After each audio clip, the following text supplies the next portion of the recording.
Hello people, I hope you doing wonderful wonderful wonderful. आज हम लोग मिले हैं बहुत ही प्यारी सी चीज के लिए। आज हम लोग मिले हैं अमेंडमेंट्स डिस्कस करने के लिए। हमारा जो न्यू सिलेबस का प्यारा सब्जेक्ट है सीएफएसएम।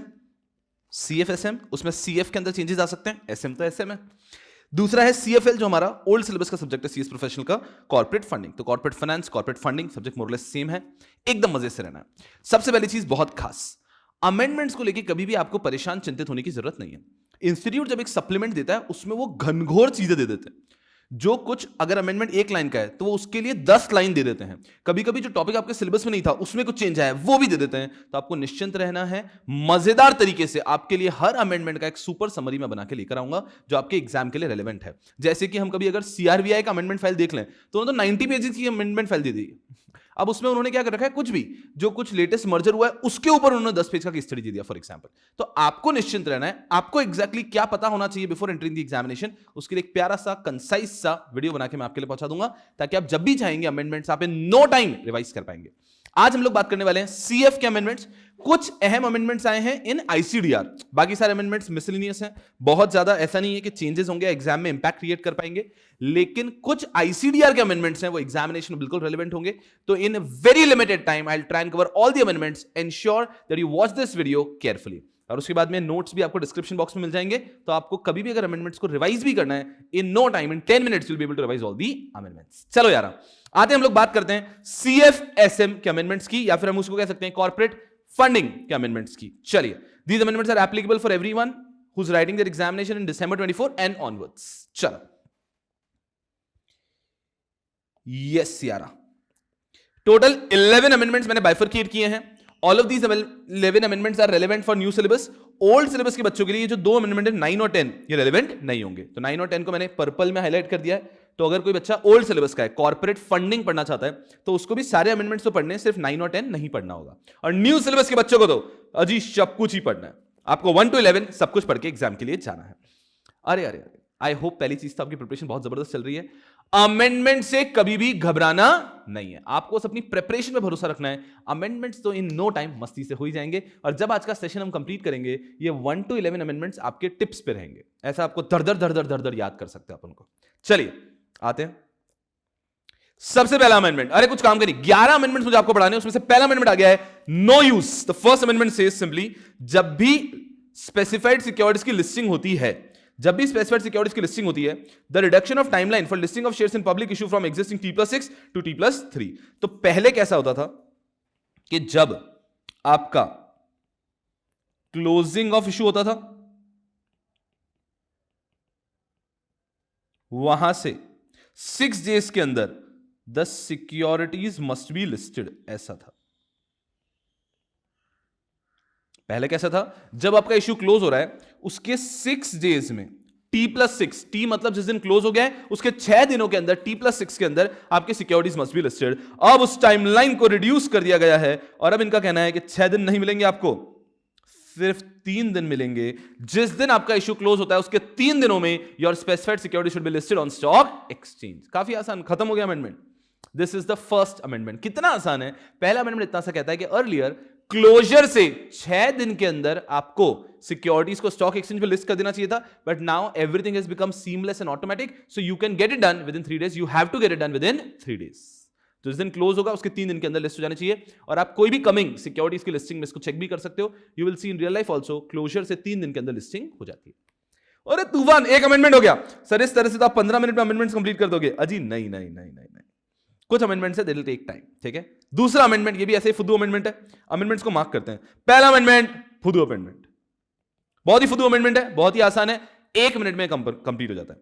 दूसरा अमेंडमेंट इज अनदर फुद्दू अमेंडमेंट, कुछ है ही नहीं इसके अंदर भी। अरे ऐसे ऐसे एक हर एक फुद्दू अमेंडमेंट का ऐसे तारा रारा कर देना आपके, क्या ये अमेंडमेंट खत्म हो चुका है, हो गया, लो बोलो तारा रारा, फर्स्ट खत्म हो गया। सेकंड पे आता हूं, मुझे थर्ड पे आपका पेशेंस नहीं, थर्ड पे भी नहीं, थर्ड भी इजी है।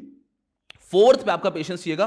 Fourth is a star mark amendment, fourth पे एग्जाम में क्वेश्चन आ सकता है, ठीक है। तो पहले सारी इजी हम सीक्वेंस में चल रहे हैं, पहला हो गया। दूसरा और आसान अमेंडमेंट है। दूसरे अमेंडमेंट ने सिर्फ नाम चेंज किया, अनदर फुद्दू अमेंडमेंट। ये कहता है पहले सोशल ऑडिटर जो वर्ड यूज किया जाता था,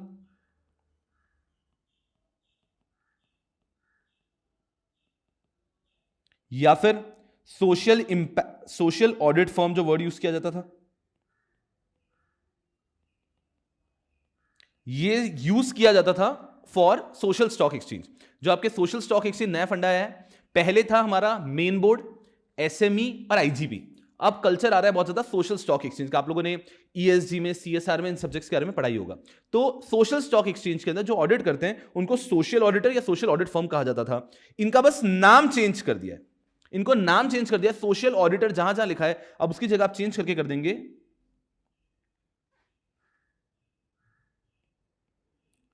सोशल इंपैक्ट असेसर। जहां भी सोशल ऑडिटर लिखा है उसकी जगह पे आ जाएगा सोशल इंपैक्ट असेसर। आईसीडीआर हो या एलओडीआर हो, कहीं पे भी सोशल ऑडिटर अगर लिखा है तो उसकी जगह पे आ जाएगा सोशल इंपैक्ट असेसर।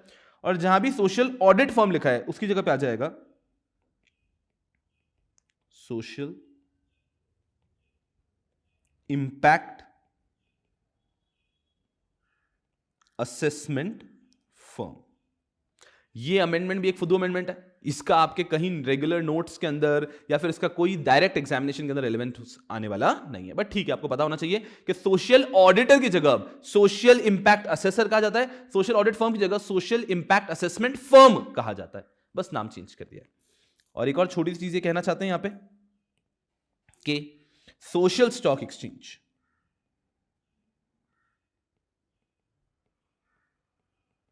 एक्सचेंज पे कौन कौन इन्वेस्ट कर सकता है, सोशल स्टॉक एक्सचेंज पे कौन कौन इन्वेस्ट कर सकता है।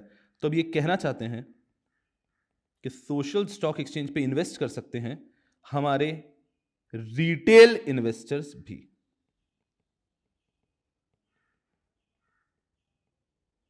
रिटेल इन्वेस्टर्स भी इन्वेस्ट कर सकते हैं, नॉन इंस्टीट्यूशनल इन्वेस्टर्स भी इन्वेस्ट कर सकते हैं, और इंस्टीट्यूशनल इन्वेस्टर तो हमेशा ही करते हैं, इंस्टीट्यूशनल इन्वेस्टर। तो एक छोटी सी चीज और कि सोशल स्टॉक एक्सचेंज पे आखिर कौन इन्वेस्ट कर सकता है। जैसे हम हमेशा पढ़ते हैं institutional investors, non institutional investors and retail investor. Normally अगर मेन बोर्ड पे भी कौन इन्वेस्ट कर सकता है तो यही तीन है, institutional investors, non institutional investors and retail investor. अब सोशल स्टॉक एक्सचेंज पे भी ये ऐड कर दिया गया है। ये है अमेंडमेंट नंबर 2, अनदर फुदू अमेंडमेंट। अगर हम चाहें देखना तो हमने 2 अमेंडमेंट पढ़ लिए, 2 फुदू अमेंडमेंट हमारे हो चुके। एकदम मजे में बने रहना। अरे बहुत मजा आता है एक चीज में, क्या, अजी टिक एंड अजी टिक, ऐसे 11 टिक करने हमको आज। बस 2 हमने पढ़ लिए, यहीं से बात करते हैं। रिडक्शन ऑफ टाइमलाइन जो T+3 सी उससे T+6 हो चुकी है। और दूसरा आईसीडीआर के अंदर अब जो सोशल हमारा ऑडिटर होता था अब उसको सोशल इंपैक्ट असेसर कहा जाता है, और वैसे ही सोशल ऑडिट फर्म को सोशल इंपैक्ट असेसमेंट फर्म कहा जाता है। सिंपल छोटू सा अमेंडमेंट। अब आता है तीसरा अमेंडमेंट। ये भी अच्छा है बट कोई बहुत ज्यादा एग्जाम में पूछने लायक नहीं है, बट हाँ भरोसा नहीं है बहुत इजी अमेंडमेंट, तो हम इसको पढ़ जरूर लेंगे। Guidelines for returning of draft of a document. हम लोग कैसे पढ़ते थे कि जब भी किसी कंपनी को इश्यू लेकर आना है तो कंपनी अपना ड्राफ्ट ऑफ अ डॉक्यूमेंट बनाती थी, और वो ड्राफ्ट ऑफ अ डॉक्यूमेंट बनाकर दे देती थी to the SEBI, stock exchange सबको। सेबी उसके अंदर देखती थी कि कोई भी ऑब्जर्वेशन है, चेंजेस, और चेंजेस बता दी थी। फिर कंपनी को उस ड्राफ्ट ऑफ अ डॉक्यूमेंट में वो चेंजेस इनकॉर्पोरेट करने होते थे, तब वो बनता था ऑफर डॉक्यूमेंट। सही है, यही हम पढ़ते थे। अब इसमें एक चीज और ऐड हो गई है। अगर सेबी को लगता है कि यार ये ड्राफ्ट ऑफ अ डॉक्यूमेंट तो कुछ भी सही तरीके से नहीं लिखा है, तो SEBI has now guidelines for returning of draft of a document and will ask the company for its resubmission. तो एक नया कंसेप्ट आया है, देखते हैं यहां पे क्या। बहुत ईजी है भी। अमेंडमेंट नंबर 3, इसको मैं मार्क कर रहा हूं फुदू अमेंडमेंट, घबराना नहीं है। अमेंडमेंट नंबर 4 एक स्टार मार्क अमेंडमेंट है। अभी तक तीनों अमेंडमेंट फुदू अमेंडमेंट है। अगेन कि सर फुदू अमेंडमेंट मतलब हमारे लिए बिल्कुल इररिलेवेंट है। अरे गधों, जो इररिलेवेंट है वो तो मैंने शीट में ही नहीं लिए, इस शीट में लिए सारे रेलेवेंट हैं। बट हाँ फुदू मतलब इस पे कुछ एफर्ट देने की जरूरत नहीं, आपको सिर्फ इसको 1 मिनट में ही पढ़ोगे तो आपका काम कंप्लीट हो जाएगा। एग्जाम में वैसे तो डायरेक्टली इनके आने की संभावना काफी कम होती है, लेकिन अगेन आईसीएसआई हम भरोसा नहीं कर सकते, कुछ भी आ सकता है, इसलिए हम लोग इंश्योर करते हैं कि इसको पढ़ते हुए जाएं। अभी क्या कह रहे हैं, guidelines for returning of draft of a document and re submission. तो ये कहना क्या चाहते हैं कि जब भी कोई कंपनी है, वो कंपनी सेबी को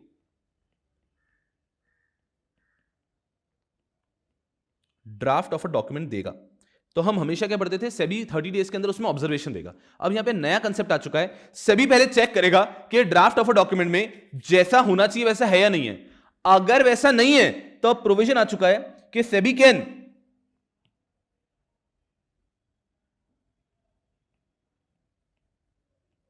return the draft of a document. SEBI draft of document को रिटर्न कर सकता है, और एक बार रिटर्न कर दिया है, फिर वो व्यक्ति जो कंपनी है वो उसमें सारे चेंजेस करेंगे और चेंजेस करने के बाद में वो उस ड्राफ्ट ऑफ डॉक्यूमेंट को रीसबमिट करेंगे. Company will make all the changes and then will resubmit the draft offer document. ये हो चुका है ऐसा कि जैसे ही हम ड्राफ्ट ऑफ डॉक्यूमेंट सबमिट करते हैं, अब ये कह रहे हैं कि कंपनी चेक करेगी और अगर उनको लगता है ड्राफ्ट ऑफ डॉक्यूमेंट कुछ भी इश्यू है तो वो कह सकते हैं कि जाओ जाकर इसको वापस रीसबमिट करो. SEBI can return the draft of a document. Now there are new provisions for return of draft of a document. अब सवाल ये आता है कि सर सेबी चेक क्या करेगा, सेबी क्या चेक करेगा और किन ग्राउंड्स पे सेबी कह सकता है कि भैया हमें आपका ड्राफ्ट ऑफ डॉक्यूमेंट पसंद नहीं आया. यहां पे देखते हैं. The draft of a document must be drafted in simple language with visual representation of data so as to ensure ease of understanding of its content. कि भैया ये कैसा होना चाहिए, ड्राफ्ट ऑफ डॉक्यूमेंट का जो भी कंटेंट है वो होना चाहिए सिंपल लैंग्वेज में, उसमें होना चाहिए डेटा का विजुअल प्रेजेंटेशन. इसका मतलब समझो कि डेटा आपने सिंपल लिख के मत दो, उसके पाई चार्ट्स, डायग्राम ये बना के दो ताकि पब्लिक को समझ में आए. तो ईज ऑफ अंडरस्टैंडिंग होनी चाहिए. ठीक है सर. और कैसा होना चाहिए? The information in draft of document should be clear, concise, intelligible manner. तो जो भी आप इंफॉर्मेशन दे रहे हो, जो भी आप इंफॉर्मेशन दे रहे हो वो क्लियर होनी चाहिए, वो कंसाइज होनी चाहिए और वो इंटेलिजिबल मैनर में होनी चाहिए. इंटेलिजिबल मैनर का मतलब होता है कि इतना सिंपल तरीके say that anyone can understand. तो आपको एक इंटेलिजिबल तरीके से सारी इंफॉर्मेशन देनी है. ठीक है. उसके बाद में the draft of a document should avoid complex presentation, vague, ambiguous and imprecise explanation, complex information, repetition of disclosure and inconsistency. फिर आपको ध्यान रखना है कि आपको एक चीज को अवॉइड करना है. क्या अवॉइड करना है? कि आपके यहां पे कॉम्प्लेक्स इंफॉर्मेशन नहीं होनी चाहिए, एम्बिगुअस इंफॉर्मेशन नहीं होनी चाहिए, आपके ड्राफ्ट ऑफ अ डॉक्यूमेंट के अंदर वेग इंफॉर्मेशन नहीं होनी चाहिए, आपके ऑफर डॉक्यूमेंट के अंदर इम्प्रेसाइज, कॉम्प्लेक्स, रेपिटेशन डिस्क्लोजर का नहीं होना चाहिए, रेपिटेशन नहीं होना चाहिए. तो आपने अवॉइड करना है कि ये सब आपके ड्राफ्ट ऑफ डॉक्यूमेंट के अंदर ना हो, कि आपके ड्राफ्ट ऑफ डॉक्यूमेंट के अंदर कॉम्प्लेक्स, एम्बिगुअस, वेग, रेपिटेटिव, इनकंसिस्टेंट ऐसी इंफॉर्मेशन नहीं होनी चाहिए. और फिर ये कह रहे थे लास्ट में, the risk factors are appropriately worded in simple, clear and unambiguous language to bring out clearly the risk to the investor without undermining the same. Last point, कि आपको रिस्क फैक्टर्स जो हैं वो भी क्लियरली बताने हैं. Risk factors clearly disclose होने चाहिए. तो अब एक जो नया प्रोविजन आ गया, अगर मैं स्क्रीन पे लिखूं, अच्छे से ध्यान देना. कभी भी कोई भी एंटिटी अगर ड्राफ्ट ऑफ डॉक्यूमेंट सबमिट करेगा, स्टेप 1 कोई भी entity draft of document submit करेगा, SEBI has to check in step 2. SEBI step 2 के अंदर चेक करेगा कि क्या वो draft of document simple language में है या नहीं है, क्या वो ड्राफ्ट ऑफ डॉक्यूमेंट के अंदर डेटा विजुअल प्रेजेंटेशन के साथ है या नहीं है, क्या ड्राफ्ट ऑफ डॉक्यूमेंट के अंदर जो भी इंफॉर्मेशन है वो क्लियर तरीके से, कंसाइज तरीके से, प्रॉपर इंटेलिजिबल तरीके से दे रखी है या नहीं दे रखी है. कहीं उसके अंदर it should avoid complex data, ambiguous data, वेग डेटा, ये सब लिखा होना चाहिए और उसमें रिस्क फैक्टर क्लियरली बताएं या नहीं. अगर इनमें से कोई भी चीज नहीं है, SEBI now has a right to do what? SEBI can return the draft of a document and then the company will have to submit it again. As simple as that.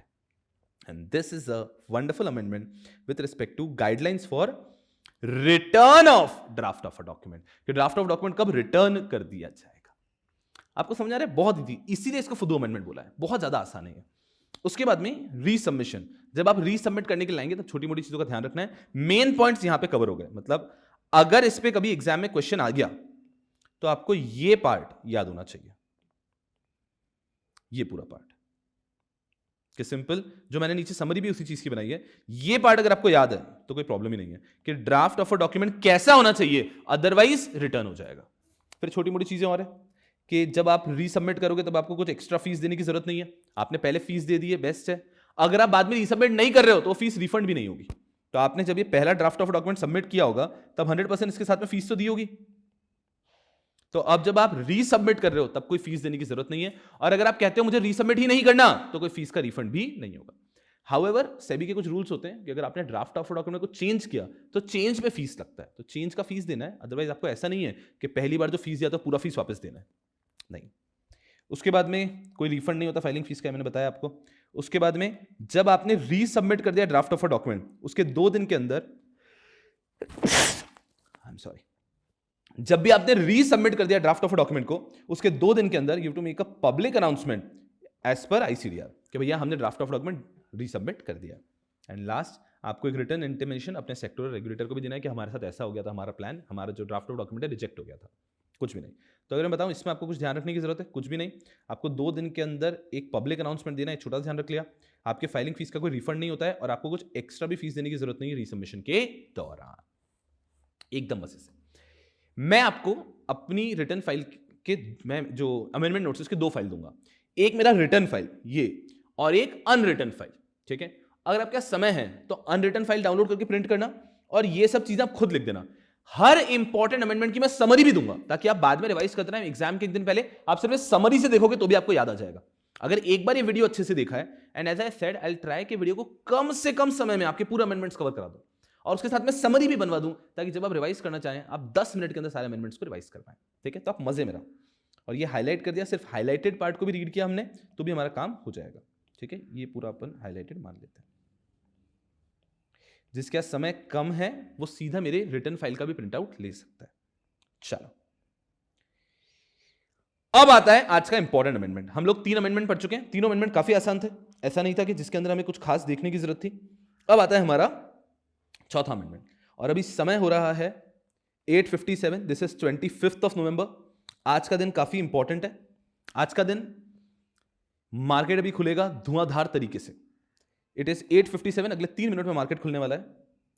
क्या करें हम, क्या करें हम? सर हम तो amendments पढ़ने आए हैं। बिल्कुल आपको अमेंडमेंट्स ही पढ़ाऊंगा, बट मैं आपको दिखाना चाहता हूं आज के मार्केट 8:58 हो चुके हैं। देखो मार्केट अभी खुलेगा। मार्केट को खुलने के पहले अगर आप हल्का सा मार्केट देखना चाहते हैं तो एक बहुत अच्छा तरीका होता है गिफ्ट निफ्टी, जिसको पहले एसजीएक्स निफ्टी का करते थे, इसका अभी लाइव देखते हैं।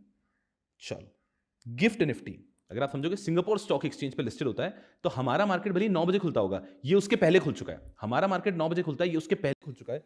तो ऑलरेडी इसके हिसाब से इंडियन निफ्टी में आज 1.23% बढ़ेगा और मेरा पर्सनली मानना है आज तो मार्केट और तूफान बढ़ेगा। अभी मार्केट खुलने वाला है, देखते हैं। 8:58 हो चुका है, हम मनी कंट्रोल पे जाके रहते हैं। आज मार्केट तूफान तरीके से खुलना चाहिए। उसके बहुत सारे कारण हैं, उसमें से एक कारण है महाराष्ट्र के इलेक्शन के रिजल्ट्स जो कि फ्राइडे सैटरडे को ही आए हैं। बस मार्केट कभी भी खुल सकता है। निफ्टी को ओपन करके रखते हैं हम लोग। आज का मार्केट एकदम तूफान तरीके से खुलना चाहिए। दिस इज 25 नवंबर, 8:58 तक अपडेटेड है। बहुत जल्द मार्केट खुलेगा। 23,900 पे लास्ट क्लोज हुआ था, बहुत जबरदस्त। 8:59 हो चुके हैं, 8:59 हो चुके हैं, 8:59 हो चुके हैं।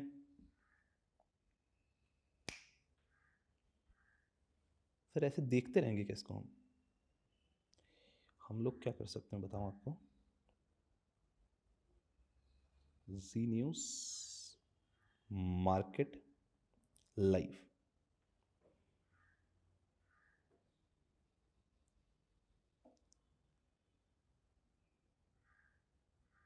हाँ पहले हमको ऐड दिखा दो, पहले हमको ऐड दिखा दो।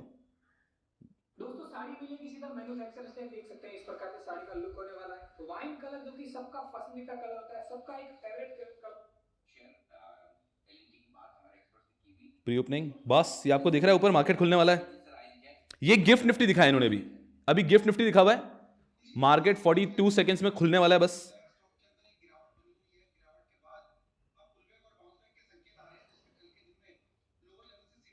30 सेकेंड्स में मार्केट खुलने वाला है। बहुत ही बढ़िया।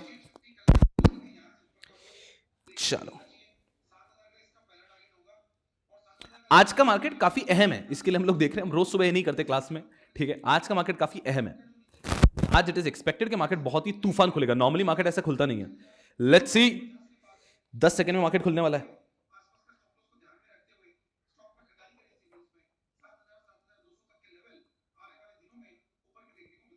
चलिए,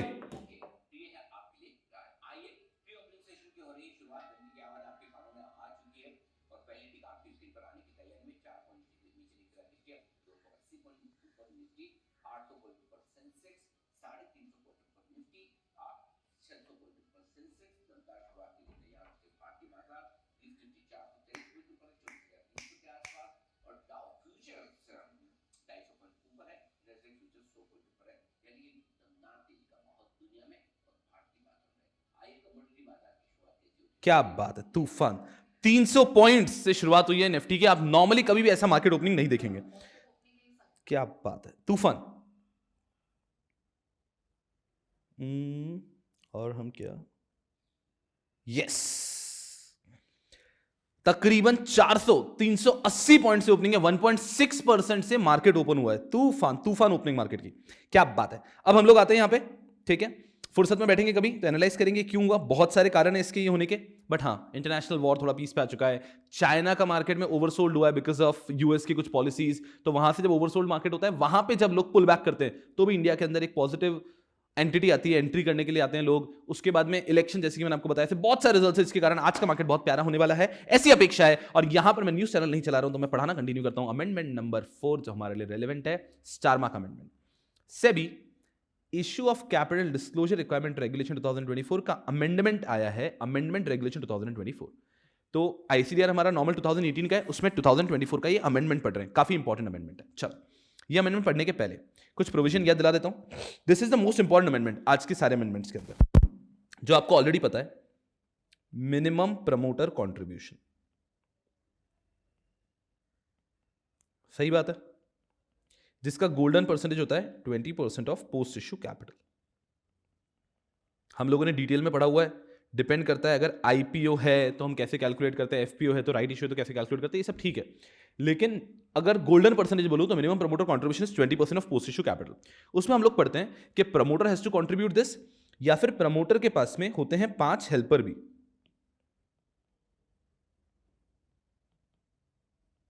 ये हेल्पर हम लोग इसको बुलाते हैं, लीगल टर्म नहीं है।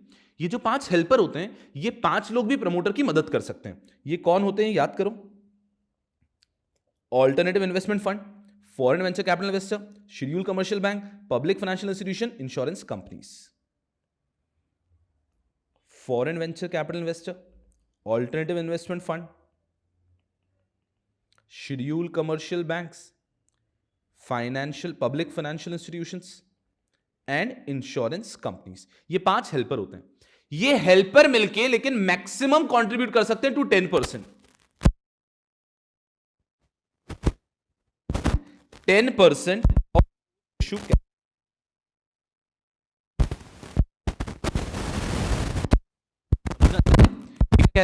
के जो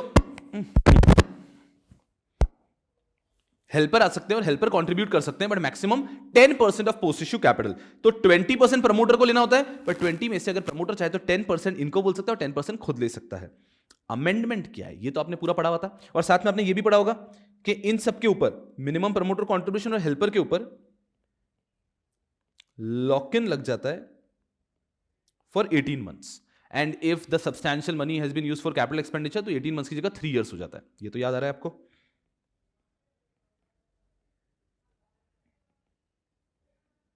इन स्पेसिफिक केस। तो ये है, अभी तक मैंने एग्जिस्टिंग पोजीशन बताई है, अमेंडमेंट नहीं पढ़ाया। ये एग्जिस्टिंग पोजीशन है कि minimum promoter contribution generally 20% of post issue capital. वहां पे 5 हेल्पर अलाउड हैं। ये 5 लोग भी हेल्प कर सकते हैं प्रमोटर की, और ये लोग 5 लोग हेल्प करके मैक्सिमम 10% ले सकते हैं। प्रमोटर को 10% तो खुद ही लेना पड़ता है। And all of this is locked in for a period of 18 months. जैसे ही आपका आईपीओ आता है, उसके 18 मंथ्स के लिए, अलॉटमेंट से 18 मंथ्स के लिए सब लॉक इन में रहते हैं, कोई भी व्यक्ति बेच नहीं सकता। अमेंडमेंट इतना सा है कि अब 5 के साथ में 2 और हेल्पर ऐड हो चुके हैं, बाकी कुछ भी नहीं। अमेंडमेंट क्या है कि ये 5 के साथ में अब आ चुके हैं। So AIF, foreign venture capital investor, schedule commercial bank, public financial institution, insurance companies, ये ऑलरेडी थे, अब आ चुके हैं any non individual public share holder holding at least 5%। Non individual, individual नहीं चलेगा, corporate. Any corporate investor, non individual public share holder holding at least 5%, वो भी अब हेल्प कर सकते हैं। या फिर एनी पर्सन और any entity forming part of promoter group, ये भी मदद कर सकते हैं। तो हुआ बस इतना से, अमेंडमेंट के साथ में 2 हेल्पर ऐड हो चुके हैं। हेल्पर कौन हुए समझना, non individual investor having, non individual investor having 5% of post issue capital. Non individual investor having, rather I'll use the word holding 5% of post issue capital। हमारी कंपनी में जो भी लोग 5% पोस्ट इश्यू कैपिटल होल्ड करके बैठे हैं, वो लोग भी आके प्रमोटर की हेल्प कर सकते हैं, नॉन इंडिविजुअल। या फिर any person who is forming part of promoter group, any person who is part of promoter group. तो पहले जो हेल्पर में 5 लोग हुआ करते थे, अब 7 हेल्पर हो चुके हैं। बस ये अमेंडमेंट है। पहले 5 हेल्पर थे, अमेंडमेंट इतना सा है कि अब ये 5 की जगह हो चुके हैं 7 हेल्पर। ये 7 लोग प्रमोटर के मिनिमम कंट्रीब्यूशन के अंदर असिस्ट कर सकते हैं। तो प्रमोटर का मिनिमम कंट्रीब्यूशन वो भी 20 है, हेल्पर मैक्सिमम 10 दे सकते हैं। उन पे लॉक इन सब लोगों पे, प्रमोटर पे और हेल्पर पे लॉक इन जो लगेगा 18 मंथ, सब कुछ सेम है। बस ये 5 की जगह हो चुके हैं 7 हेल्पर्स, 2 हेल्पर ऐड हो चुके हैं। I pay good here? Simple. Are we good? चलिए, ये है यहां पे इस बार का सबसे महत्वपूर्ण अमेंडमेंट। मेरे हिसाब से सबसे महत्वपूर्ण अमेंडमेंट ये है। इसके बाद में एक और अमेंडमेंट देख लेते हैं। आईसीडीआर में इस नोटिफिकेशन के माध्यम से 2 अमेंडमेंट आए थे। एक तो ये हो गया और दूसरा बहुत इजी है। दूसरा ये कहता था कि जो भी आपका ऑफर पीरियड है under ICDR, offer period under ICDR should be minimum 3 days to maximum 10 days। ये आपको याद आ रहा है? फिर वो एक्सटेंड हो जाता है, वो सब ठीक है। उसी में क्या है, अगर कभी भी फोर्स मेजॉर वगैरह हो गया, जैसे कि हम लोग पढ़ते हैं in case of force majeure, banking strike और सिमिलर अनफोर्सीन सर्कमस्टेंसेस, ये तो ठीक है। लेकिन in case of force majeure, banking strike या फिर एनी अनफोर्सीन सर्कमस्टेंसेस, इस केस में क्या होता था? पहले था provision extension of 3 working days. जो भी आपका इशू पीरियड रखा है उसमें 3 दिन का एक्सटेंशन हो जाता था। तो अगर मान लीजिए हमने इशू पीरियड रखा है 6 days का, लेकिन इसी बीच कुछ अनफोर्सीन सर्कमस्टेंसेस आ गए, बैंकिंग स्ट्राइक हो गई, तो 3 दिन का एक्सटेंशन मिलकर आपका इशू पीरियड ऑटोमेटिकली 9 days हो जाएगा। आपने इशू पीरियड रखा है 3 days ही रखा था और बैंकिंग स्ट्राइक हो गई इस बीच कुछ, तो ऑटोमेटिकली वो 6 days हो जाता था। तो normally offer period minimum 3 maximum 10 है, ये तो हमें पता था। फोर्स मेजॉर, बैंकिंग स्ट्राइक है, इन सर्कमस्टेंसेस में ऑफर पीरियड 3 दिन के लिए एक्सटेंड हो जाता था। अमेंडमेंट ने इतना सा कर दिया कि भैया 3 दिन के लिए एक्सटेंड करने के लिए कोई जरूरत नहीं है। अब कभी भी ऐसा कुछ होगा तो it will be extended by single 1 working day. ये सिर्फ फोर्स मेजॉर वाकले के केस में। अगर आप प्राइस बैंड वगैरह रिवाइज करते हैं तो अभी भी आप 3 days वगैरह करेंगे, वो नॉर्मल है। प्राइस बैंड रिवाइज करोगे तो 3 days का प्रोविजन एज इट इज है। सिर्फ इन्होंने इतना सा कह दिया है कि फोर्स मेजॉर, बैंकिंग स्ट्राइक, ऐसा कुछ अनफोर्सीन हो जाता है तो ऑटोमेटिक एक्सटेंशन भी 3 days का था पहले, अब उसको कर दिया है 1 day। और ये है 2 खास अमेंडमेंट। तो इस बार अगर मुझे लगता है एग्जाम में किसी अमेंडमेंट से क्वेश्चन आएगा, दैट इज अमेंडमेंट नंबर 4। आते हैं हम लोग। टोटल कितने अमेंडमेंट्स पढ़ने हैं हमको? अजी 11। और 11 में से हम कितने पढ़ चुके हैं? 4। देखो कितना आसान है। ये 4 हमने आईसीडीआर से रिलेटेड अमेंडमेंट्स पढ़े सबसे पहले। ये सारे आईसीडीआर रिलेटेड अमेंडमेंट्स थे, एकदम इजी। क्या पढ़ा हमने? T+6 की जगह T+3 हो चुका है। जो हमारा पहले हमारा एक कंसेप्ट हुआ करता था जिसके अंदर हम एक सोशल ऑडिटर कहते थे, अब सोशल इंपैक्ट असेसर कहते हैं। उसके बाद में ड्राफ्ट ऑफ डॉक्यूमेंट के रिटर्न का प्रोविजन आ चुका है। फिर हमने प्रमोटर के अंदर पढ़े 2 हेल्पर ऐड चुके हैं। और फोर्स मेजॉर के केस में जो मिनिमम 3 मैक्सिमम 10 का ऑफर पीरियड है वो 1 day से एक्सटेंड हो सकता है, अब जो पहले 3 days से एक्सटेंड होता था ऑटोमेटिकली। अब इसके बाद में अगले 4 अमेंडमेंट्स हैं एआईएफ रेगुलेशन के। बहुत छोटे छोटे नेग्लिजिबल अमेंडमेंट्स, आपको पता भी नहीं चलेगा। ये हमने सारे पढ़ लिए आईसीडीआर के। अब अगले 4 अमेंडमेंट्स आने वाले एआईएफ के। अरे आपको पता भी नहीं चलेगा और मैं आपको 11 तक लेके चला जाऊंगा। चलो,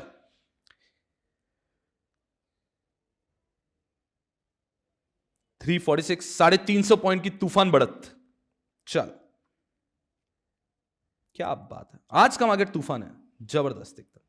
चलिए आते हैं यहां पे अब हम अमेंडमेंट नंबर 5 पे। कभी भी अगर नोटिस करना हो ना तो मार्केट को आप देखो एंड फिर ये समझो कि आज की बढ़त क्यों है, तो यू कैन बेटर तरीके से अंडरस्टैंड द मार्केट। अगेन एक बहुत अच्छा डिस्क्लेमर मैं देता हूं, हमेशा ही क्लियर रहता हूं उस मामले में। जब तक आपके एग्जाम्स क्लियर नहीं हो जाते तब तक you should not get into investment वगैरह, you should just be reading about it. हाँ, अगर कोई एसआईपी वगैरह करवा रहा है तो बात अलग हो गई, लेकिन जो ट्रेडिंग, इन्वेस्टमेंट, एग्रेसिव इन्वेस्टमेंट रोज चेक करना है, दूर रहना है इससे। इट इज सो एक्साइटिंग कि आपकी पढ़ाई पे इंपैक्ट आ जाएगा। हमारा सब्जेक्ट है एग्जीक्यूटिव में सिक्योरिटीज लॉ, प्रोफेशनल में सीएफ, इसलिए हमें ये देखना है क्योंकि हमारे सब्जेक्ट में हमें बहुत सारी चीजें यहां से सीखनी है। जैसे कि मैं मिनिमम 3 मैक्सिमम 10 पढ़ा रहा हूं, तो यहां पे आप मार्केट में देख सकते हो कोई भी आईपीओ आएगा तो वो इशू पीरियड 3 दिन के लिए ओपन करते हैं, तो आप बहुत अच्छे समझ सकते हो। सब्सक्रिप्शन पीरियड जो हम 10 to 15,000 देते हैं, यहां पे आप इजीली समझ सकते हो, बट यहां पे हमें सिर्फ उसको एकेडमिक तरीके से पढ़ना है। ठीक है यार, जिस दिन आपका सीएस हो जाता है उसके बाद में आपको आंख लगानी, आप आंख लगाओ खैर आई एम जस्ट किडिंग, आग लगाने से मेरा मतलब है फिर आप शुरू करो थोड़ा थोड़ा, आप म्यूचुअल फंड से शुरुआत कर सकते हो, एसआईपी से शुरुआत कर सकते हो, that's a good way to enter the market ऐसा। बट खैर अग्रेसिव चीजें करनी नहीं है अभी, ताकि पढ़ाई पे ध्यान लगे। चलिए अब हम एआईएफ के अमेंडमेंट शुरू करते हैं। Let's hit amendment number 5। 4 amendment हो भी गए, हमको तो पता भी ना चला। चलो आते हैं हम लोग अमेंडमेंट नंबर 5 पे। बहुत इजी पीजी अमेंडमेंट है, घबराना नहीं है। आईसीएसआई जब सप्लीमेंट देता है तो वो बहुत सुंदरता से नहीं देता है। सप्लीमेंट आइडियली होने चाहिए कि आपके नोट्स में क्या है, मॉड्यूल में क्या है, और उसमें चेंज बताना चाहिए उनको बस, कि आपके नोट्स के अंदर ये मॉड्यूल के अंदर ये चेंज हो चुका है। लेकिन वो ऐसे नहीं करते हैं, और वो डायरेक्टली आपको दे देते हैं that saying something like this कि ये पूरी चीज नहीं आई है। आइडियली सप्लीमेंट कैसा होना चाहिए कि मॉड्यूल के पेज नंबर दिस पे ये लाइन थी, अब इसकी जगह ये लाइन आ गई है, तो उसको हम सप्लीमेंट कहते हैं टू आवर मॉड्यूल। आईसीएसआई वैसे देता नहीं है, आईसीएसआई कुछ भी दे देता है जो भी कहीं पे भी नोटिफिकेशंस में आया हुआ है ऐसा। पर कोई परेशानी की बात नहीं है, उसके अंदर से हम उसको निचोड़ के निकालते हैं एक परफेक्ट अमेंडमेंट जैसे आपको पढ़ने चाहिए। चलिए तो इसमें कुछ नया कंटेंट भी मिल जाता है। ये अमेंडमेंट एआईएफ के अंदर एक नया कंटेंट है, फोकस हियर। ये कहता है यहां पे SEBI AIF second amendment regulation 2023 that is okay. SEBI ने नोटिफिकेशन से एआईएफ रेगुलेशन में अमेंड किया। क्या किया? 1 2 2 चीजें हैं, 3 4 5 5 चीजें। इन 5 में से मेन फोकस एक ही चीज के ऊपर रहेगा, दैट इज CDMDF करके एक नया कंसेप्ट आया। बाकी सब बहुत इजी। सबसे पहली चीज, addition of a new category of AIF called specified AIF. Screen पे ध्यान देना, क्या हुआ है ये? Amendment number 1। आप लोगों ने अभी तक पढ़ा था एआईएफ की 3 categories, that is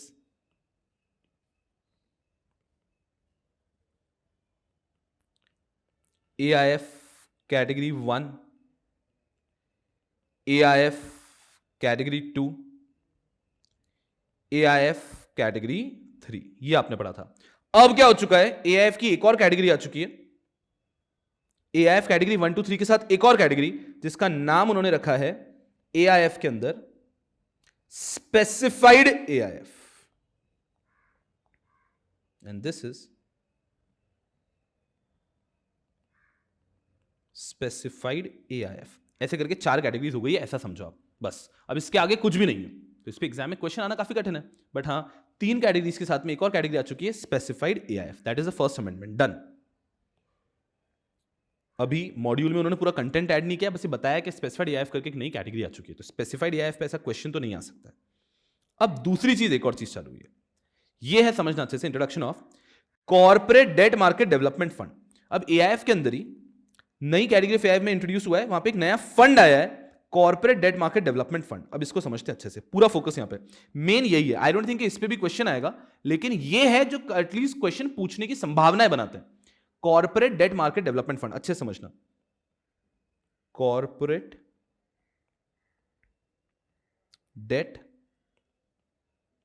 market development fund, ये एक नया एआईएफ आया है, corporate debt market development fund. अब ऐसा कुछ ना कुछ वो नया लाते रहते हैं, जैसे कि स्पेशल सिचुएशन फंड लेकर आए थे बीच में, तो ऐसा कुछ ना कुछ नया आता रहता है। वैसे ये नया आया है चैप्टर 3C करते हुए इसको।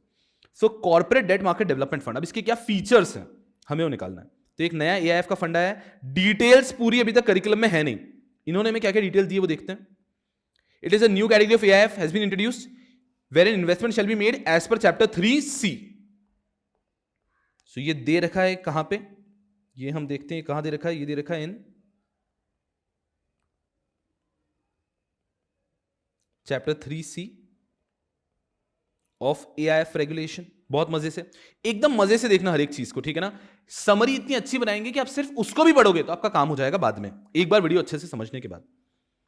Further the concept of liquidation scheme and liquidation period has also been inserted. SEBI has prescribed the modalities for launching the scheme. Wonderful. The amendments are as follows. क्या पहला, registration of CDMDF corporate debt market development fund. इसका registration कैसा होगा? It will be created as a trust, हमको हमेशा पता है AIF trust की फॉर्म में क्रिएट हो जाएगा। And its establishment will require the execution of registered deed in according to the provision of Indian registration act. Trust की तरह, लेकिन इस CMDF हमेशा कंपल्सरी ट्रस्ट के फॉर्म में ही होगा, ठीक है। The CMDF shall operate as a closed ended fund, तो ये होगा compulsorily as trust. It will be operating as a close ended fund, done हो गया। Meaning that it has a pre determine duration of 15 years. Fixed है उसका, pre determine duration 15 years होगा from date of initial closing.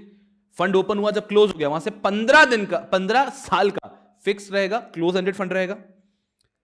The CDMDF are made available to investment to asset management companies, asset management companies वगैरह के investment के लिए रहेगा। And specified debt oriented scheme of mutual fund, ये कुछ लोगों के लिए स्पेशली बन रहा है।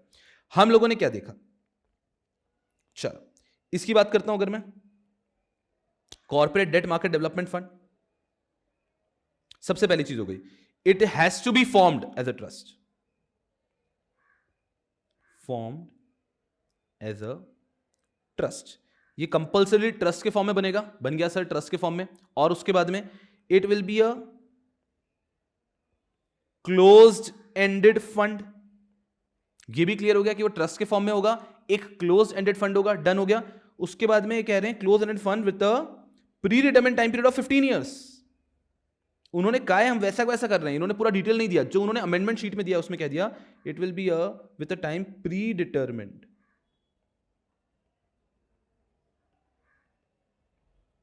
Time of 15 years. ये हम लोगों ने भी देख लिया, ठीक है सर। और क्या देखना है इसके बारे में बताते हैं।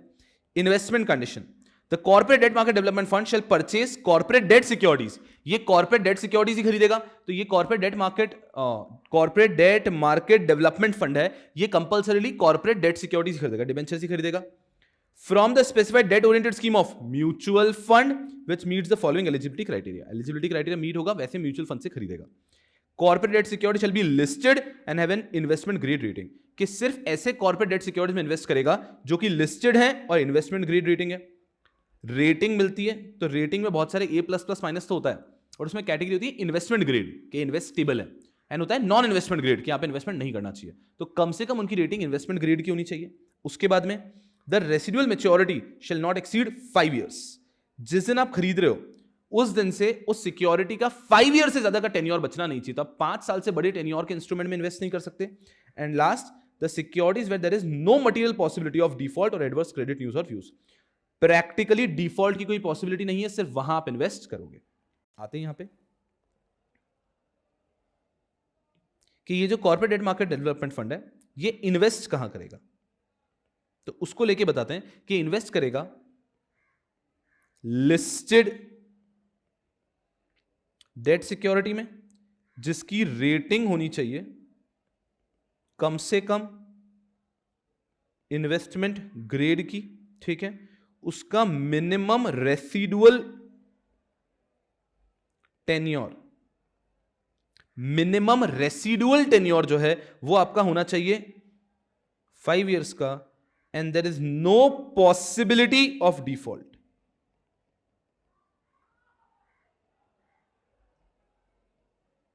आपके डिफॉल्ट की कोई पॉसिबिलिटी नहीं है, सिर्फ ऐसी जगह पे आप इन्वेस्ट कर पाएंगे, ठीक है सर। उसके बाद में डिस्क्लोजर नॉर्म्स इज नॉर्मल कि पोर्टफोलियो ऑफ सीएमडीएफ जो भी इन्वेस्टर्स हैं उनको प्रॉपर डिस्क्लोजर देना पड़ेगा ऑन फोर्टनाइटली बेसिस, कि आपको हर 15-15 दिन के अंदर प्रॉपर डिस्क्लोजर देने। And NAV has to be disclose daily, NAV तो डेली डिस्क्लोज होगी। सो आपको पोर्टफोलियो के बारे में बताना है फोर्टनाइटली, और NAV has to be disclose daily. Portfolio मतलब कि आपका पैसा कहां एग्जैक्टली इन्वेस्ट किया गया है। यहां पर आते हैं एक और, ये सब रेड में इसलिए जा रहा है क्योंकि ये सब अमेंडमेंट है ना, मतलब ये सब नया है आपके लिए।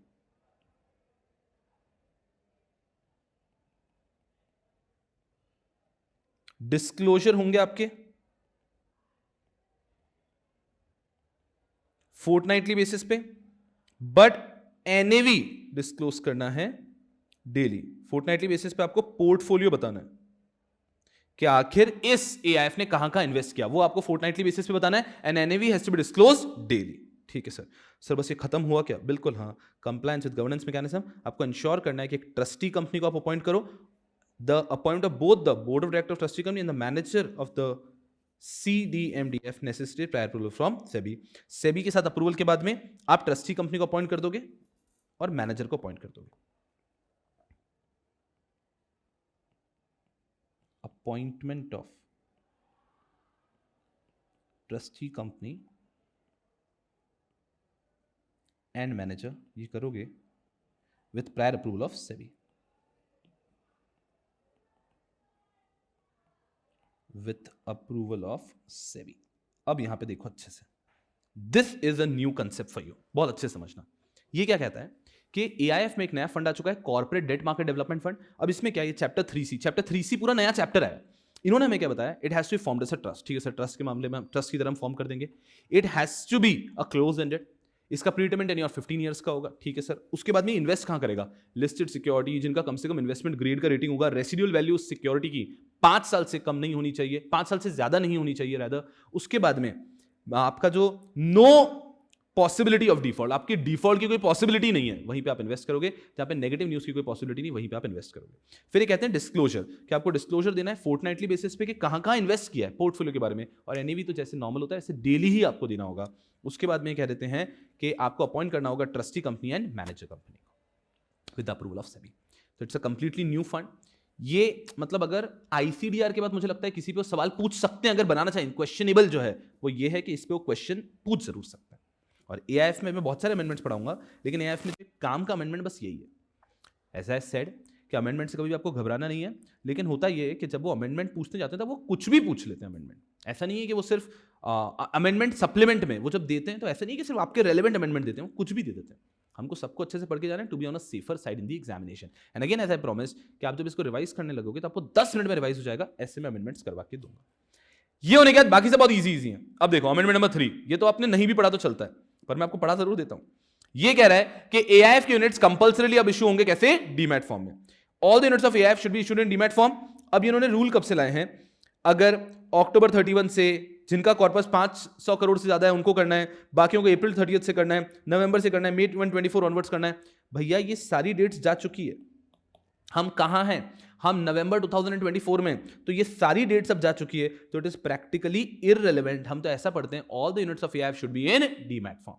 एग्जाम में आपको डेट्स के हिसाब से क्वेश्चन नहीं आएगा, बट फिर भी इसका इंटरप्रिटेशन करेक्ट अगर मैं आपको बताऊं तो इंटरप्रिटेशन ये है, dematerialisation of all the units issued.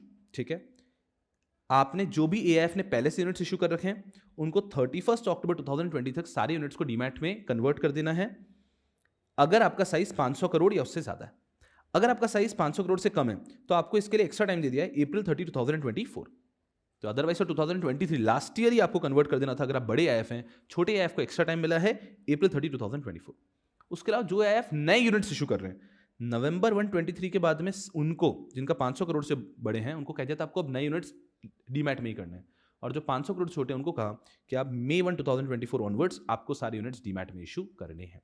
Time period भी बहुत ईजी है, देखो आप अक्टूबर 1, 31, नवंबर 1 सेम ही बात हुई, अप्रैल 30, May 1 सेम ही बात हुई, बस इस प्रकार से लिख रहे हैं। और इसका गैप भी देखोगे तो मोर और लेस सेम है। हम इसको कैसे पढ़ते हैं, हमें ऐसा ध्यान रखना है, all the units of AIF shall be issued in demat form now, because अब तो हम इसके आगे ही है ना। And all prior AIF must also have converted their units in demat form. तो सारे यूनिट्स कंपल्सरी डीमैट फॉर्म में होने चाहिए। तो अगर मैं उसके बाद में अमेंडमेंट नंबर 3 पे आता हूं, कोई बहुत ज्यादा आसान। Amendment number 3, all AIF to issue units in demat form. और एक चीज और क्लियर कि जो पुराने एआईएफ है जिन्होंने पहले इशू कर दिया होगा नॉन डीमैट में भी, फिजिकल में भी, उन्होंने डीमैट में कन्वर्ट कर देना है। और अब तो सारे एआईएफ के यूनिट्स इशू होंगे डीमैट फॉर्म में। और उसके बाद में जो अमेंडमेंट नंबर 4 है, 5 है, वो तो कुछ है ही नहीं। वो इतना सा कहता है कि हर एआईएफ को, AIF is mandatory to appoint a compliance officer, and साथ साथ एआईएफ को अपॉइंट करना होगा एक इंडिपेंडेंट वैल्यूअर। तो हर एआईएफ को अपॉइंट करना है एक कंप्लायंस ऑफिसर, और हर एआईएफ को अपॉइंट करना है एक इंडिपेंडेंट वैल्यूअर। खत्म। और सिंस ये भी अमेंडमेंट है, मुझे इसको भी रेड में कर देना चाहिए।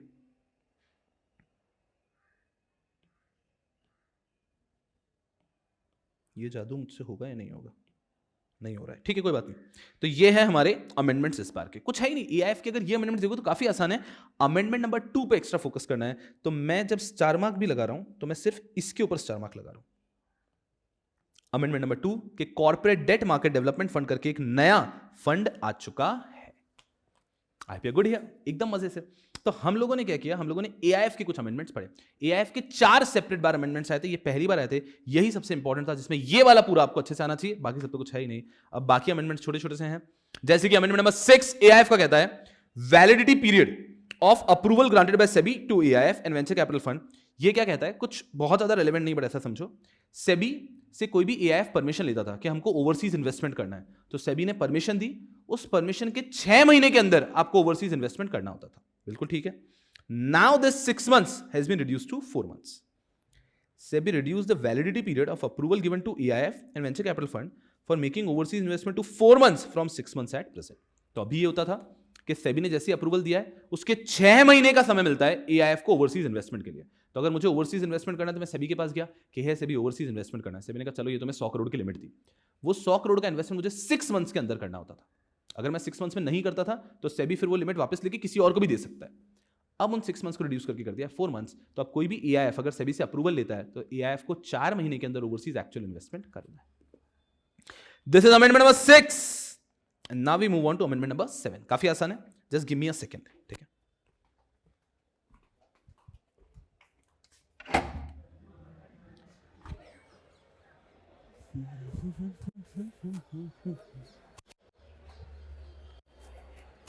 गुंडो सुनो ना, आप लोग चाहो तो उस क्लास में बैठ सकते हो, लेक्चर अपन टाइम पे शुरू करेंगे, है ना? वो लेक्चर खुला हुआ है क्लास में।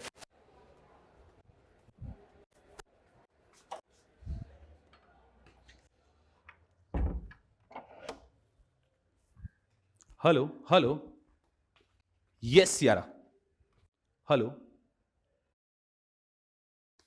Hello hello hello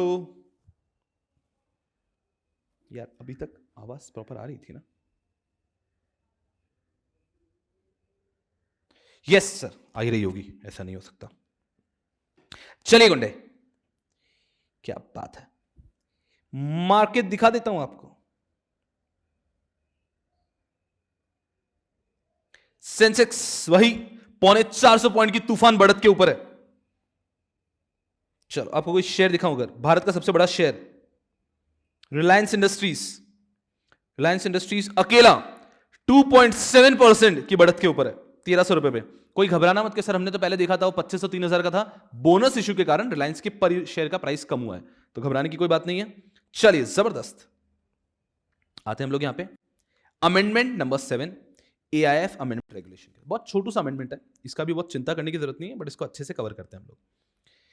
the sponsor और manager of AIF shall appoint a custodian register with board. तो जो भी एआईएफ है उनको एक कस्टोडियन भी अपॉइंट करना है, जैसे हमने पिछले पढ़ा ना कि एआईएफ को एक कंप्लायंस ऑफिसर अपॉइंट करना है, एआईएफ को एक इंडिपेंडेंट वैल्यूअर अपॉइंट करना है, वैसे एआईएफ को एक कस्टोडियन भी अपॉइंट करना है। लेकिन कस्टोडियन अपॉइंट करने के लिए इन्होंने कुछ एक्स्ट्रा रूल बनाए। क्या? A custodian which is an associate of sponsor or manager of EIF may act as custodian for EIF only when the following conditions are met। समझना अच्छे से, जैसे हम लोगों ने पढ़ा पिछले पॉइंट में that EIF to appoint a compliance officer, फिर हमने पढ़ा EIF to appoint an independent valuer, ये पढ़ा हमने। उसी तरह से अब हम पढ़ रहे हैं एआईएफ टू अपॉइंट कस्टोडियन, कि एआईएफ को कस्टोडियन भी अपॉइंट करना है। कस्टोडियन क्यों होता है? ताकि proper safe keeping of custody of investment, AIF ने जो भी इन्वेस्टमेंट किया है उसकी प्रॉपर सेफ कीपिंग कर पाए। अब यहां पे मेन इशू क्या है मैं आपको बताता हूं। ये तो हो गया, ये तो हो गया। मेन इशू ये कह रहे हैं कि ये मान लीजिए एआईएफ है, अच्छे से समझना, ये मान लीजिए आपका एआईएफ है, एआईएफ के अंदर हमारा स्पॉन्सर है या फिर हमारा मैनेजर है। एआईएफ है उसमें हमारे पास स्पॉन्सर भी है, मैनेजर भी है। एआईएफ है उसमें हमारे पास स्पॉन्सर भी है और मैनेजर भी है। अब हम अपॉइंट करना चाह रहे हैं कस्टोडियन को। एआईएफ का हमारा मैनेजर स्पॉन्सर तो है, and now we are trying to appoint a custodian. ठीक है, तो आप कोशिश करो कि कस्टोडियन इंडिपेंडेंट हो तो बेस्ट है, लेकिन अगर आप जो स्पॉन्सर का कस्टोडियन है या मैनेजर का कस्टोडियन है, इसी को आप एआईएफ का कस्टोडियन भी बना रहे हो, if the custodian of sponsor और मैनेजर जो हमारा स्पॉन्सर या मैनेजर का कस्टोडियन है, if the custodian of sponsor और manager is appointed as, if the custodian of sponsor or manager is appointed as custodian of AIF, तो हमें इन चीजों का ध्यान रखना है कि अगर हमने स्पॉन्सर या मैनेजर के ही कस्टोडियन को AIF का कस्टोडियन बनाना चाहते हैं तो हमें कुछ चीजों का ध्यान रखना है, समझना अच्छे से। Custodian, which is an associate of sponsor or manager of AIF, may act as custodian for AIF only if the following conditions are met. आप ऐसे समझ लो कि rather than saying कि custodian और manager का sponsor और manager custodian नहीं, sponsor और manager का जो associate है वो better word होगा, वो appropriate होगा। sponsor और manager का जो associate है उसी को हम अगर custodian बनाना चाहते हैं, if the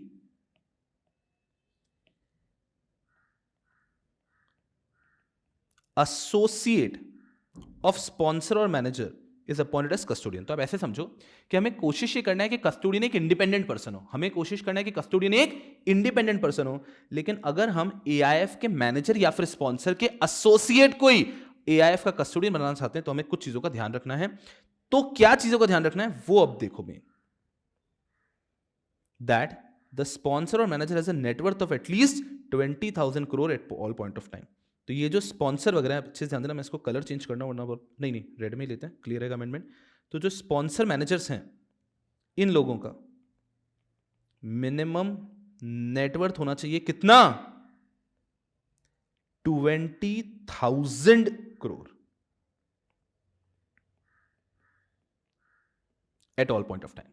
तो अगर हम चाहते हैं कि AIF के मैनेजर या फिर स्पॉन्सर का एसोसिएट AIF का कस्टोडियन बन जाए तो इस मैनेजर स्पॉन्सर का नेटवर्थ 20,000 crore होना चाहिए, ठीक है। नेक्स्ट, 50% और more of the directors custodian do not represent the interest of sponsor manager और देयर एसोसिएट।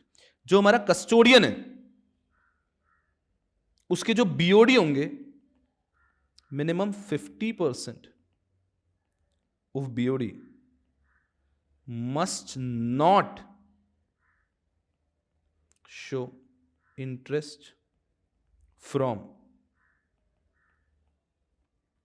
मैनेजर और स्पॉन्सर। मतलब ऐसे पढ़ो कि कम से कम 50% डायरेक्टर्स जो कस्टोडियन के वो इंडिपेंडेंट होने चाहिए, उनके ऊपर मैनेजर या स्पॉन्सर का कोई कंट्रोल होना नहीं चाहिए। तो कम से कम 50% BOD इंडिपेंडेंट है, कोई कंट्रोल नहीं है। नेक्स्ट, द कस्टोडियन, स्पॉन्सर और the manager of AIF are not subsidiaries of each other. ये एक दूसरे के सब्सिडरी होने नहीं चाहिए। देखना अच्छे से मैं कैसे लिख रहा हूं, must not be subsidiaries of each other. आपको यह ध्यान रखना है कि ये किसी भी प्रकार से एक दूसरे के सब्सिडरीज होने नहीं चाहिए, ना तो हमारा मैनेजर स्पॉन्सर ना ही कस्टोडियन, आपस में किसी भी प्रकार का इनका होल्डिंग सब्सिडरी का रिलेशन होना नहीं चाहिए। Next, they do not have common directors, देखो अच्छे से, they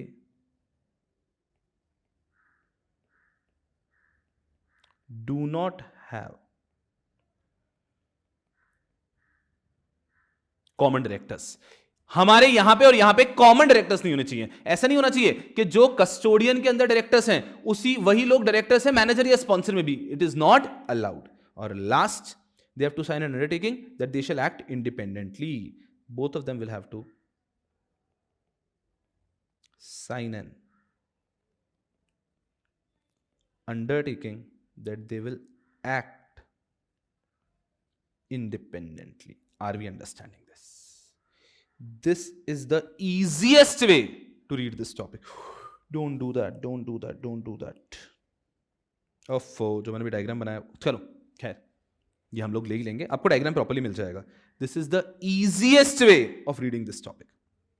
जैसे ड्रॉ किया था वो बहुत ऐसा इस प्रकार से ड्रॉ किया कि आपको याद रखना बहुत आसान हो जाएगा कि इनका नेटवर्थ 20,000 crore होना चाहिए, उनके 50% इंडिपेंडेंट होने चाहिए, फिर इन दोनों का सब्सिडरी वगैरह का रिलेशन नहीं होना चाहिए, दोनों के अंदर कॉमन डायरेक्टर्स नहीं होने चाहिए, सबको ही एक अंडरटेकिंग देनी है, तभी हम हमारे मैनेजर या फिर स्पॉन्सर के एसोसिएट को कस्टोडियन अपॉइंट कर सकते हैं।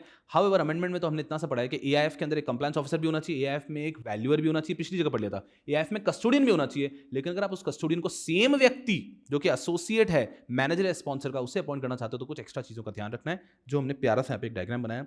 इस एक बार समझ लिया, एक बार अच्छे से वीडियो देख लिया, फिर इस डायग्राम को भी बार बार देखा, तो you will be super duper set. आपको मैं इंश्योर करूंगा परफेक्ट डायग्राम मिल जाएगा, डोंट वरी। वो सेव होने में कुछ इशू हुआ, बट आपको देते समय एक परफेक्ट डायग्राम मिल जाएगा।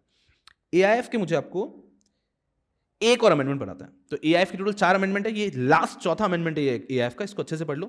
दिस इज वेरी इजी, वैसे भी ऐसे कोई लोड लेने वाली बात नहीं है ये। This amendment of AIF says, focus very carefully, चलिए। This amendment of AIF says in terms of category regulation this of AIF regulation category 1 and 2 may create encumbrance। अब एक नया कंसेप्ट आ रहा है, सुनना बहुत अच्छे से, प्रेम से, एकदम आराम से। किसी व्यक्ति को लग रहा है कि वो थक गया है, तो यहां पे 1 मिनट का ब्रेक ले सकता है। मैं आपको बता रहा हूं, इसके बाद में टोटल 11 अमेंडमेंट्स है, 8th यहां पे खत्म हो जाएगा, आगे तो अमेंडमेंट आपको पता भी नहीं चलेंगे कि क्या है। चलो, फ्रेमवर्क फॉर कैटेगरी 1 एंड 2। अब कैटेगरी 1 एंड 2 में एक नया कंसेप्ट लेकर आए, क्या? दे मे क्रिएट एनकम्बरेंस। जो हमारे कैटेगरी 1 और कैटेगरी 2 एआईएफ थे, वो एनकम्बरेंस क्रिएट कर सकते हैं, किस पे? On equity of investee company. मतलब समझो, मैंने एक कंपनी में इन्वेस्टमेंट कर रखा है, ठीक है, वो कंपनी भी कौन सी है?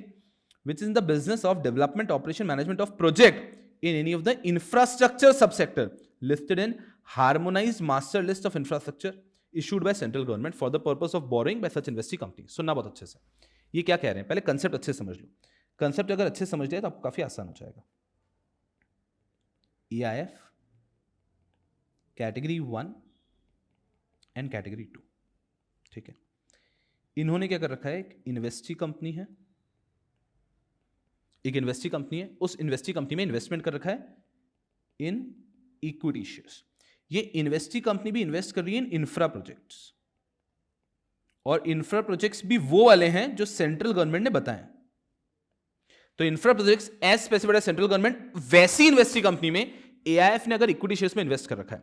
अब सुनना बहुत अच्छे से, अभी क्या कह रहे हैं, this AIF may create encumbrance on equity of investee company which is in the business of this only for the purpose of borrowing by such investee company and subject to such condition as may be specified by board। अब सुनना, ये जो investee company है, इस investee company को चाहिए bank से loan. Concept बहुत अच्छा है, बस ये समझ लिया तो हो गया बात खत्म।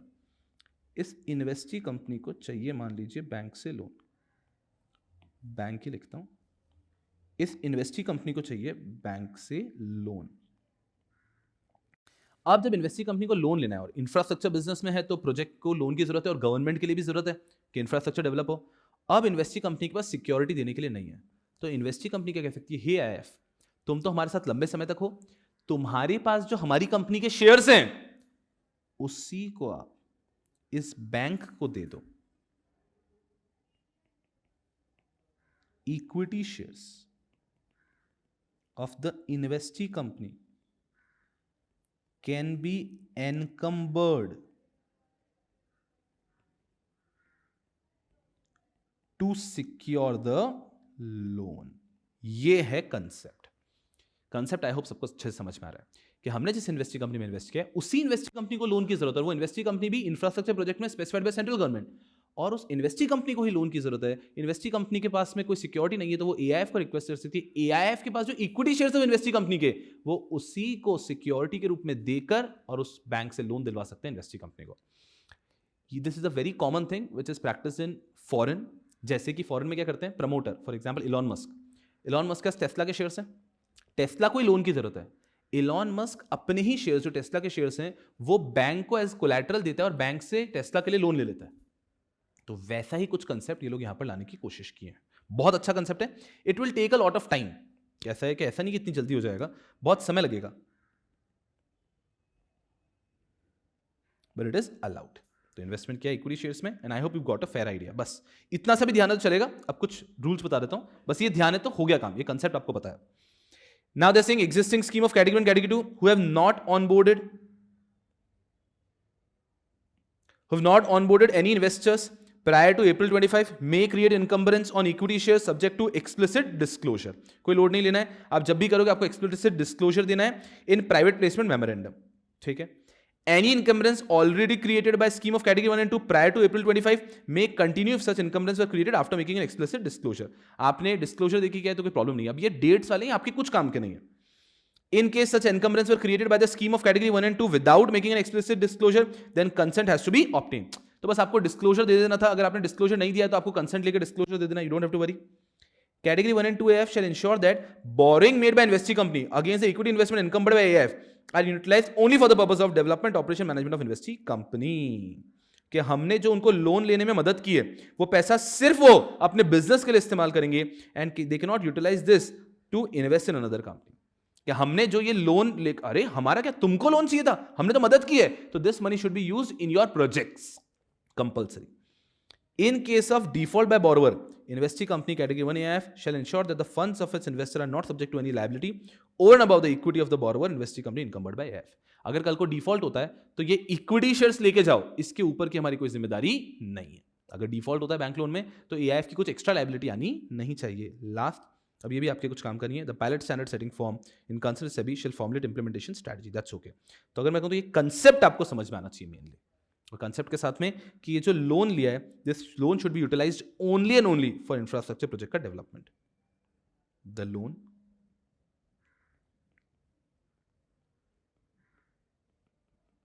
To be utilised only for projects के लिए पैसा इस्तेमाल होना चाहिए और किसी पर्पस के लिए नहीं.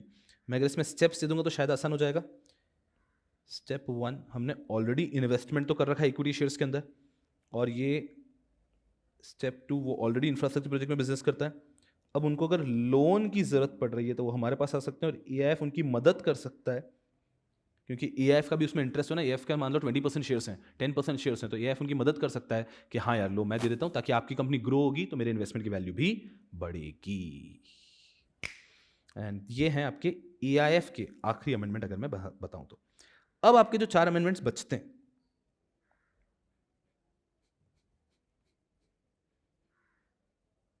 आ जाओ. ये करने में सबसे ज्यादा आनंद आता है. हमने आईसीडीआर के अमेंडमेंट्स पढ़ लिए हैं. हमने आईसीडीआर के अमेंडमेंट्स पढ़ लिए. अरे मुझे पेन तो, हाँ, हमने आईसीडीआर के अमेंडमेंट्स पढ़ लिए हैं. उसके बाद में 4 हमने ये अमेंडमेंट्स पढ़ लिए हैं ऑफ एआईएफ रेगुलेशन. अब जो हैं 3 अमेंडमेंट आपके बचे हुए, 9, 10, 11. This nothing. सबसे पहले 11th आ जाएगा अब्रिश प्रोस्पेक्टस का. उसके बाद में 9 और 10 हम लोग देख लेंगे. ये 9 और 10 are only for new syllabus. तो पहले हम लोग जाते हैं अब्रिश, कुछ भी नहीं है. आईसीडीआर के 4 हुए, एआईएफ के 4 हुए. अब हमें 3 अमेंडमेंट्स देखने हैं. दे आर नथिंग, कुछ है ही नहीं. पहले हम जाते हैं 11 पे, ताकि ओल्ड सिलेबस के बच्चों के सारे हो जाएंगे. फिर 9 और 10 पढ़ लेंगे. In no time will be able to complete it up. चलिए. ओहो सर, ये फाइल पक्का सेव कर लेना आप. अरे घबराओ मत, मैं जानता हूं कि टेक्निकल इश्यूज की परेशानी है, बट यारों हम लोग झगड़ेंगे, हम लोग लड़ेंगे और हम हर एक चीज पे विजय हासिल करेंगे. आते हैं हम लोग यहां पे अमेंडमेंट नंबर 11. इतना फुदू अमेंडमेंट है, इतना फुदू अमेंडमेंट है कि मैं आपको क्या बताऊं. ये क्या कहता है, अब्रिज्ड प्रोस्पेक्टस. आप लोगों ने अब्रिज्ड प्रोस्पेक्टस के बारे में पहले से क्या पढ़ा हुआ है? आप लोगों ने ऑलरेडी पढ़ा है कि जब भी हम एक प्रोस्पेक्टस बनाते हैं तब प्रोस्पेक्टस बहुत बड़ा बन जाता है. तो एक रूल बनाया है कि जब भी एक कंपनी किसी भी इन्वेस्टर को, पोटेंशियल इन्वेस्टर को एप्लीकेशन फॉर्म देगी.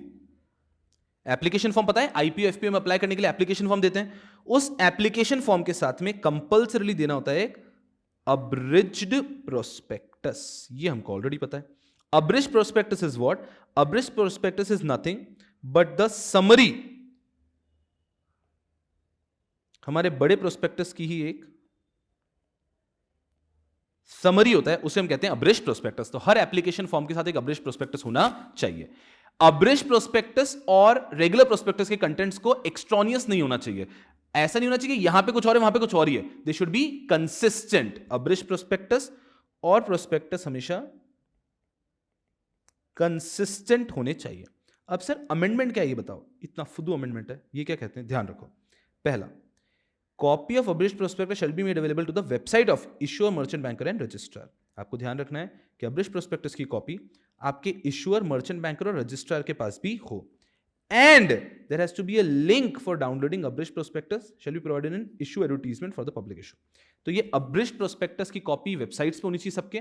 और साथ में जहां जहां आपने न्यूज़पेपर एडवर्टाइजमेंट दे रहे हो, आप जहां जहां एडवर्टाइजमेंट दे रहे हो, पब्लिक इशू एडवर्टाइजमेंट, वहां पे एक लिंक भी होना चाहिए जिससे कि एक व्यक्ति अब्रिज्ड प्रोस्पेक्टस को डाउनलोड कर पाए.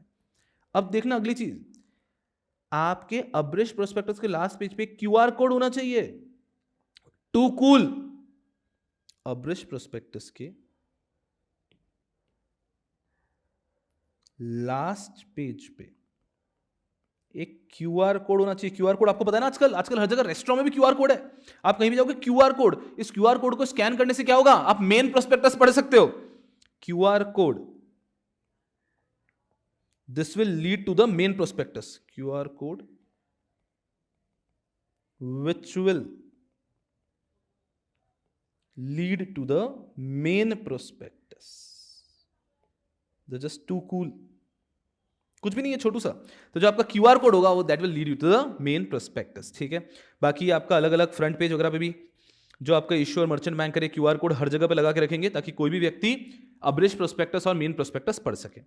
Furthermore we have to ensure that the qualitative statement in the abridged prospectus should be substantiated with quantitative factor. Qualitative, quantitative कैसा होता है? कुछ चीज हमने कह दिया, we will have great profits, it is all going very good, the directors are very nice.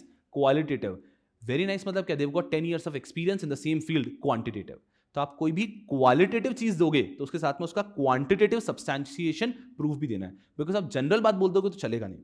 तो कोई भी अगर आप क्वालिटेटिव स्टेटमेंट दे रहे हो तो उसको सब्सटैंशिएट करने के लिए क्वांटिटेटिव चीज जो भी प्रूफ है वो भी आपको साथ में देना होगा। तो ये एक छोटा सा अमेंडमेंट कुछ खास नहीं है, मेनली यही है कि आपको हर जगह पे अपना लिंक भी देना है अब्रिश प्रोस्पेक्टस का, अब्रिश प्रोस्पेक्टस में क्यूआर कोड देना है जिससे एक व्यक्ति मेन प्रोस्पेक्टस को रेफर कर पाए। और यहां पे सब्सटैंशियल अमेंडमेंट्स हो जाते हैं खत्म। दो अमेंडमेंट्स हैं जो कि मैं बताऊंगा, there nothing. Amendment number 9, amendment number 10। ये अब जो मैं दो अमेंडमेंट्स बता रहा हूं ये ओल्ड सिलेबस के बच्चों के लिए नहीं है, ये न्यू सिलेबस के लिए बच्चों के लिए है, बट ये बहुत ज्यादा आसान है, वैसे भी कुछ है नहीं। Transaction in corporate bond through request for quote platform, RFQ platform का कंसेप्ट हमने पढ़ा है चैप्टर नंबर 14 में। उसके अंदर ये कहते हैं, in a bid to increase the liquidity on RFQ platform on stock exchange and to enhance the transparency pertaining to trading, SEBI has asked stock brokers to undertake at least 10% of their total secondary market trade by value in that month by placing seeking quote through one-to-one or one-to-many mode of RFQ platform of stock exchange। ये 1 जुलाई 2023 के बाद उन्होंने कह दिया है। तो अभी क्या कह रहे हैं, ये इतनी सी चीज कह रहे हैं 1 जुलाई 2023 के बाद में, दैट जो भी स्टॉक ब्रोकर्स हैं, stock brokers to undertake 10% of total trades through RFQ platform, कि उनको RFQ प्लेटफॉर्म का इस्तेमाल करते हुए अपने 10% ऑफ टोटल ट्रेड करने हैं। अब वो 1-to-1 1-to-many करें, ये उनको चॉइस दिया हुआ है। ये पहली चीज हो गई। दूसरी चीज क्या है, वो कह रहे हैं stock broker have to undertake 25% of their total secondary market trade by value on RFQ platform with effect from April 2024 for all trades proprietary basis. SB shall consider the trades executed by value through this mode with respect to the total secondary market trade during the current month and immediately preceding month, 2 month on a rolling basis. 10% की बात बोली, ठीक है। ये रखा था 1 जुलाई 2023 तक। उसके बाद में उन्होंने इसको बढ़ा दिया 1 अप्रैल 2024 के बाद क्या कर दिया है, सेम चीज कॉपी पेस्ट, देखना अच्छे से, कॉपी पेस्ट का ओके डुप्लीकेट। अब ये कहते हैं यहां पे कि स्टॉक ब्रोकर्स टू अंडरटेक 10% की जगह 25%। तो जैसे उन्होंने पहले 10% कंपलसरी किया था, अब उसको कर दिया 25%। और जो कैलकुलेशन पहले मंथली बेसिस पे था वो कह देते हैं कि वो आप चेक करोगे during the current month and immediately preceding 2 months on a rolling basis. तो अब कैलकुलेशन का तरीका चेंज किया है, बट फॉर स्टूडेंट्स आपके लिए जो 10% कंपलसरी कर दिया था उसको बढ़ा के कर दिया है 25%। सर हमें डेट्स याद रखनी है क्या? ऑफ कोर्स नॉट, बट मैं लिख देता हूं, दिस इज फ्रॉम 1 अप्रैल 2024 ऐसा। तो अब आपको बस और कुछ करने की जरूरत नहीं है। छोटी सी चीज है कि RFQ प्लेटफॉर्म पे पहले 10% ट्रेड करनी थी, अब उसको बढ़ा के कर दिया गया है 25% ट्रेड आपके RFQ प्लेटफॉर्म पे होगी। चलिए, और इसके बाद में एक छोटू सा लास्ट अमेंडमेंट जो आया है वो इतना सा है कि जो आपका online bond platform provided OBPP platform है, ये था RFQ प्लेटफॉर्म का अमेंडमेंट। ये अमेंडमेंट है RFQ प्लेटफॉर्म का, ये है अगला OBPP प्लेटफॉर्म का। OBPP पे कौन कौन सी सिक्योरिटीज ट्रेड हो सकती है, तो उन्होंने अब लिस्ट दे दी है, क्लियर लिस्ट। अब जो करंट अपडेटेड लिस्ट है वो इतना सा कहता है कि OBPP प्लेटफॉर्म पे सिर्फ ट्रेड होगी, ये सब अलाउड है, listed debt securities, listed municipal debt securities, listed securitized debt instrument, listed debt, listed municipal debt, listed securitized debt, debt securities, municipal debt securities and securitized debt securities. Sir ये तो same है, first point में बोल दिया है listed debt, listed municipal debt and listed securitized debt. Next point में क्या दिया, debt, municipal debt and securitized debt, but उसके आगे क्या लिख दिया है, which are proposed to be listed, proposed to be listed. तो listed debt securities, municipal debt securities या फिर securitised debt securities which are listed और प्रपोज टू बी लिस्टेड, ये ओबीपीपी प्लेटफॉर्म पे ट्रेड हो सकती है। उसके बाद में listed government securities, state development loans and treasury bills, ये हो सकते हैं। Last is sovereign gold bonds. सिर्फ ये सिक्योरिटीज हैं जो ओबीपीपी प्लेटफॉर्म के ऊपर ट्रेड हो सकती है। पहले थोड़ी बड़ी लिस्ट थी, उसको रिड्यूस करके छोटा कर दिया है। याद रखना ही बहुत आसान है, listed debt securities, municipal bonds, उसके बाद में हमारे जो सिक्योरिटाइज्ड डेट इंस्ट्रूमेंट्स होते हैं, ये भले लिस्टेड हो या प्रपोज टू बी लिस्टेड हो, वहां अलाउड है। उसके बाद में government securities, development loan, treasury bills, ये भी अलाउड है। और लास्ट में आ गया लिस्टेड सोवरेन। ये सब हैं जिसके अंदर ओबीपीपी प्लेटफॉर्म पे ट्रेडिंग हो सकती है। एंड बच्चे यहां पर हमारे पूरे के पूरे अमेंडमेंट्स हो जाते हैं खत्म, खलास। तो अगर हम बात करें अमेंडमेंट्स की, तो I think in no time आपका मैंने शायद 1 आवर और कुछ मिनट्स लिए होंगे, जिसके अंदर सारे अमेंडमेंट्स कंप्लीट हो चुके हैं from exam perspective as well as a summary of it. Summary काफी जरूरी क्यों है, आप अब एग्जाम के एक दिन पहले चाहे अमेंडमेंट्स, आप वापस में 1 घंटा नहीं लगा सकते ना, तो अब आपको एक बार ये वीडियो अच्छे से देख लेना है, और उसके बाद में अगर आप सिर्फ समरी को भी देखेंगे, हाईलाइटेड पार्ट को भी देखेंगे, तो भी मस्ती से आपका पूरा पूरा काम हो जाएगा। गुंडो खूब खूब बढ़ो एंड खूब आगे बढ़ो। Make me proud, make your parents proud, make everyone around proud. I'll see you guys very soon. Bye bye.